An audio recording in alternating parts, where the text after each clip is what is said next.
Muuse Biixi Cabdi ayaa xafiiskiisa ku qaabilay wafdi ka socda wadanka Jarmalka oo uu hogaaminayo safiirka Somaliland iyo Soomaaliya u qaabilsan dalka Jarmalka Master Marcos isla markaana uu wehelinayo sarkaal sare oo ka tirsan safaaradaasi waxaana murashaxa madaxweynaha xisbiga kulmiye kulankaasi ku wehelinayay afayeenka xisbiga kulmiye Xasan Maxamed Cali Gaafadhi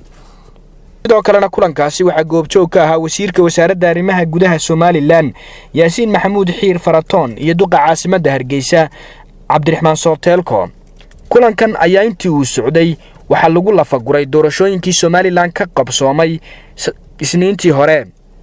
waxaana fariinta ay wadanka Jarmalka wafdigani ka sideen ay ahayd in murashaxiinta Somaliland ee ku tartamay doorashooyinkaasi ay ku qancaan natiijada komishanku ku dhawaaqo waxaana sidoo kale tilmaameen in Somaliland ay wax badan u tarayso doorashadaasi oo natiijadeeda lagu qanco sidoo kalena waxa ay dawladda Jarmalku